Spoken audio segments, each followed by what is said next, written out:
Here now, former Florida Attorney General Pam Bondi, Fox News contributor Tammy. Pam, let's get your take on this. I thought Madeline Brame was phenomenal, and I think she took that committee to task. And how dare they say she's a prop?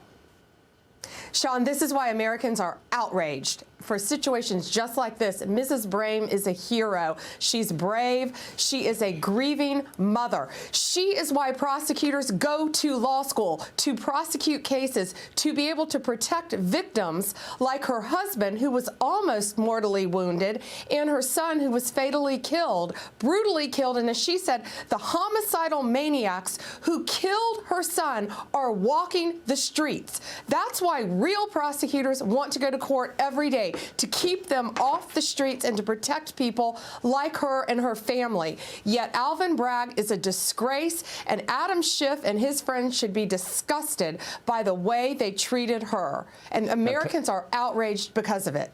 Tammy, you live in New York. What's your reaction? You know, it's remarkable to see a perfect example of what all Americans are feeling. And what's interesting is that these are people who just want to be living their lives, and they're kind of pulled into this environment because of the corruption, and we see the contempt, right? We talk about the forgotten man and woman and the contempt the government feels for us, but there it was on display.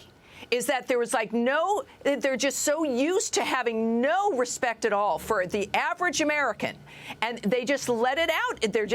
They're forgetting that we're watching this, or they don't care. There's this sense that a woman like that has no power. She and her son don't matter. There she is wearing apparently his dog tags.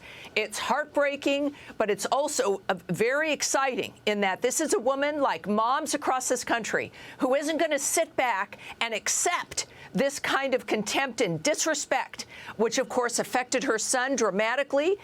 He contributes to this country. He served this country. And that's the thanks he gets. And that's the attitude she gets. I mean, this was a revelation, a reminder to the American people why we do what we do. And it transcends politics. Republicans have plenty to complain about when it comes to Republicans. But my goodness, Democrats, they've got to come forward and admit that this is not the party that they knew. It is not representative of what will help their families, not just economically, but crime in every city, whether it's blue or red or anywhere else. This mentality, like a cancer, metastasizes everywhere. And Democrats, like that mom, have got to stand up and be vocal like that. Bravo to her. But she is, you know, politicians make a mistake. They think she might be an outlier. The fact of the matter is, she is us. We are all her, and they'd better be prepared for the next couple of years because we've had it. Pam, let me ask you about Blinken getting 51 former Intel people to lie about Hunter Biden's laptop and the allegations of this whistleblower, which I think are very real, implicating even Merrick Garland. Your reaction? Yeah, Sean, it's very frightening that this is happening. Thank goodness we have whistleblowers in this world who are willing to come forward. It's very important. It's crucial. And I think now the facts are going to come to light. We have to have whistleblowers. More people, if you're out there, come forward. Don't be afraid to come forward. We now have people like Jim Jordan in Congress who are going to protect you and to be able to look out for you so you can tell the truth. I think it's going to be detrimental to Hunter Biden and to Blinken, as it should. What's your take on that, Tammy?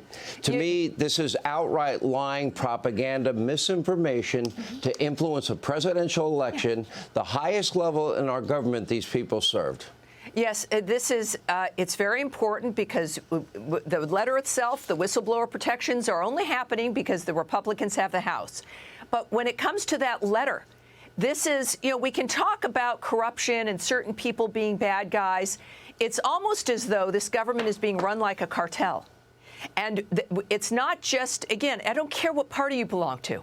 This is about the next generation and our responsibility for the tens of thousands, hundreds of thousands of dead who fought for this country, right? The Revolutionary War, Tammy, the fields of Gettysburg. It's even worse than that.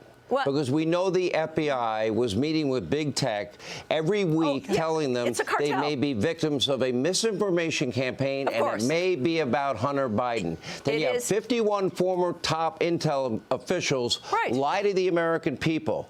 Is that election interference? It's election interference, but what's interesting is the seed had to be there from the start to be able to put this together. You know, I don't know how much convincing they had to do of these people, but I'm going to guess not much. And that's what we have to realize. These are not in-the-moment one-off dynamics. This is the result of a cancer that has been coddled and allowed and has been able to move forward without being pushed back on.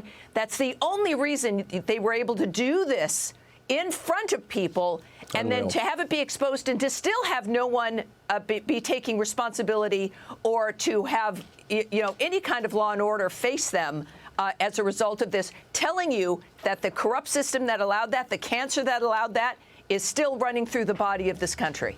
All right, Pam, it was a coordinated effort. Yes, exactly. It was a coordinated effort. Yeah, well said. I mean, and you know what? Dangerous, too. All right, thank you both. Hey, Sean Hannity here. Hey, click here to subscribe to Fox News YouTube page and catch our hottest interviews and most compelling analysis. You will not get it anywhere else.